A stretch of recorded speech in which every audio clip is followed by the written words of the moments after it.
हाय, मैं नदीम अख्तर। सम अल्फाज से जुड़ने के लिए आप सभी का शुक्रिया। और आप लोगों को आने वाली यौम आज़ादी यानी 15 अगस्त का पहले से ही मैं मुबारकबाद देता हूँ। और आज की ये वीडियो उन लोगों के लिए है जो ये कहते हैं कि मुसलमानों ने देश के लिए किया ही क्या है। हाँ, वही हिंदुस्तानी मुसलमान, मुल्क की शानों में से एक शान, ये मुल्क के लिए रख लेते हैं हथेली पर अपनी जान, ये जांचने में लगे हुए हैं उनका ईमान। खैर, आजादी से पहले की ही बात कर लेते हैं। भारत की आजादी के लिए हुई कई लड़ाई जिसमें हजारों लोगों ने अपनी जान गंवाई। उसमें हजारों की तादाद में मुसलमान भी थे जो चलते थे बेखौफ जज्बा लिए हुए।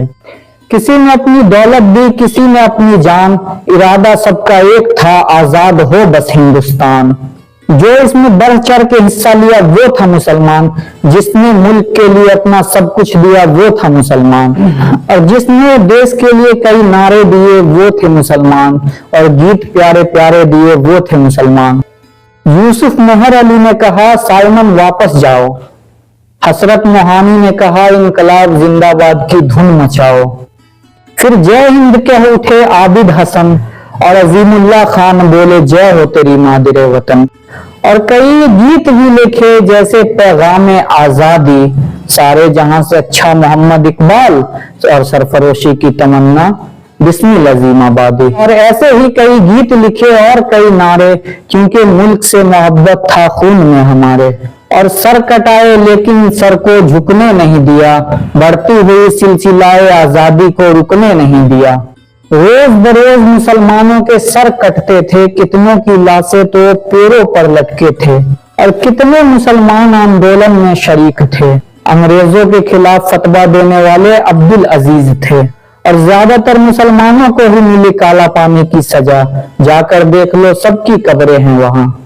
सबका नाम गिनाना तो खैर मुमकिन नहीं, लेकिन गांधी जी के साथ भी कितने थे मुसलमान, जैसे मौलाना अब्दुल कलाम और खान अब्दुल गफ्फार खान, और हाजी उस्मान सैयद, यूसुफ मारफानी और उस्मान सोबानी, ये सब भी तो थे हिंदुस्तानी। अपने दिल में आजादी का जज्बा लिए हुए अपनी सारी दौलत चंदे में दे दिए।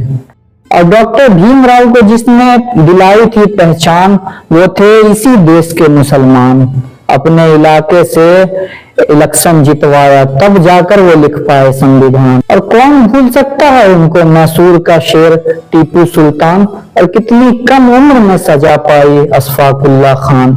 इन सब की ही तरह खून में लिपटे कितने मुसलमान, तब जाकर आजाद हुआ हिंदुस्तान। और आजादी के बाद भी भारत और चीन का जब जंग हुआ, उसमें मीर उस्मान अली ने 6 टन सोना भारत सरकार को दिया। और ये जो देखते हो बड़ी बड़ी ऐतिहासिक इमारतें, खाने पीने की लजीज चीजें, ये सब कहां से आया? सब देने वाला मुसलमान। खैर, ये सब छोड़, भूल गए missile man APJ Abdul Kalam, मुल्क के लिए किए उन्होंने न जाने कितने काम। परमाणु हथियार से देश को रूबरू कराया, मुल्क की बढ़ाई शान, तब जाकर पाया सदरे जमहूरिया का मकाम। और भूल गए उनको अजहरुद्दीन और जहीर खान, यूसुफ पठान और इरफान पठान, उमरान मलिक और मोहम्मद सिराज, मोहम्मद शमी और सरफराज। इन सब के अलावा भी कितने मुसलमान हैं जो इस देश के लिए बहुत कुछ कर रहे हैं। लेकिन इन सब के बावजूद भी कुछ लोग ये बोलेंगे कि मुसलमानों ने इस देश के लिए किया क्या है। खैर, उनका काम है, ये कहते रहेंगे। हमने इस मुल्क के लिए बहुत कुछ किया है और इंशाअल्लाह आगे भी करते रहेंगे। और हमें मुल्क से मोहब्बत है, हम खुद को देशभक्त बताएंगे। इंशाअल्लाह कल पूरे शान से तिरंगा लहराएंगे। तब तक के लिए थैंक यू, शुक्रिया।